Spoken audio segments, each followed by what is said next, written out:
নমস্কার বন্ধুরা, সোনালি রান্নাঘরে সবাইকে স্বাগত। শীত শেষ, গরম বেশ পড়ে গেছে।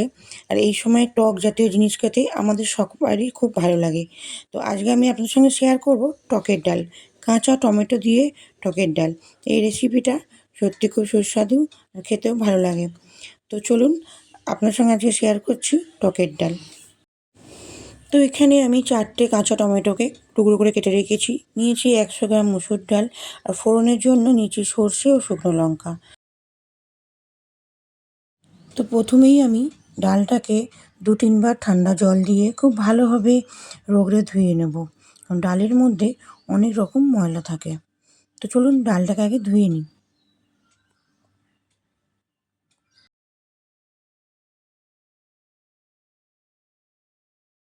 এখানে কড়া খুব ভালো করে গরম করে নিয়ে তাতে দিয়ে দেবো জল।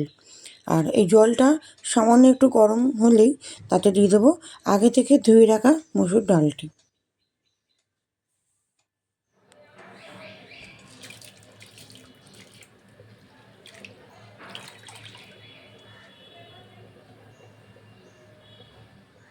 তো দেখুন ডাল খুব সুন্দরভাবে ফুটতে শুরু করে দিয়েছে। আর এখন আমি একটা হাতায় করে এই যে সাদা সাদা ফেনা উঠেছে ডালে, সেগুলো সব তুলে বাইরে ফেলে দেবো। কারণ এই সাদা সাদা ফেনার মধ্যেও ডালের অনেক নোংরা উঠে আসে। তো সেইগুলো খুব ভালো করে হাতায় করে তুলে সব বাইরে ফেলে দিতে হবে।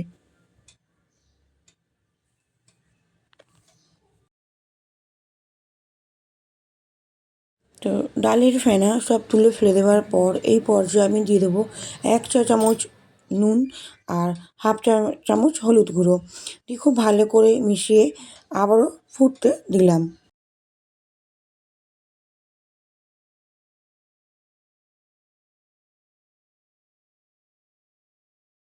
তো দেখুন এখানে ডালটা খুব ভালোভাবে ফুটছে, আর ডালটাও কিন্তু খুব ভালোভাবে সেদ্ধ হয়ে গেছে। এখন আমি তো দিয়ে দেবো কেটে রাখা কাঁচা টমেটোগুলো, দিয়ে ভালো করে নেড়ে নেব। আর আরও কিছুক্ষণ আমি ডালটা ফোটাবো, তাতে টমেটোগুলো নরমও হয়ে যাবে আর ডালের সঙ্গে টমেটো একসাথে মিশেও যাবে। এখানে আমার ডালও খুব সুন্দরভাবে সেদ্ধ হয়ে গেছে, সাথে ডালের সাথে টমেটোগুলো খুব সুন্দরভাবে সেদ্ধ হয়ে গেছে, নরমও হয়ে গেছে। এই পর্যায়ে আমি একটু ভালোভাবে নাড়িয়ে ডালটা নাবিয়ে নেব।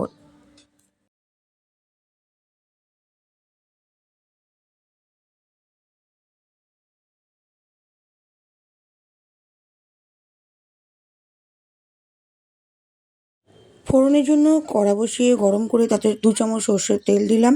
তেল গরম হয়ে গেলে তাতে দিয়ে দেবো 2 চামচ গোটা সর্ষে আর দুটো শুকনো লঙ্কা। যেহেতু টকের ডাল, তো এখানে শুকনো লঙ্কা আর সর্ষে ফোড়নই দেওয়া হবে। তো ফোড়ন গরম হতেই ঢেলে দিলাম আগে থেকে টমেটো আর ডাল সেদ্ধটা, দিয়ে খুব ভালো করে নাড়িয়ে এখন কিন্তু ডালটাকে খুব সুন্দরভাবে ফুটিয়ে নিতে হবে। ডাল যত ফুটবে তার টেস্টও তার দ্বিগুণ বাড়বে। আর দেখুন ফোড়ন দেওয়ার পর আমার ডালটা কিন্তু খুব সুন্দরভাবে ফুটছে। যত ভালো ফুটবে ডালের টেস্ট তত বাড়বে। আর যেহেতু টকের ডাল, এই পর্যায়ে আমি দিয়ে দেবো একটু চিনি। আর চিনি দিলে একটু মিষ্টি মিষ্টি স্বাদ হবে। টকের ডালে একটু টক মিষ্টি স্বাদটাই ভালো লাগে। তো এখানে আমি দিয়ে দিলাম 2 চামচ মতো চিনি, দিয়ে খুব ভালো করে নাড়িয়ে আর একবার দুবার ফুটিয়ে আমি নাবিয়ে নেব।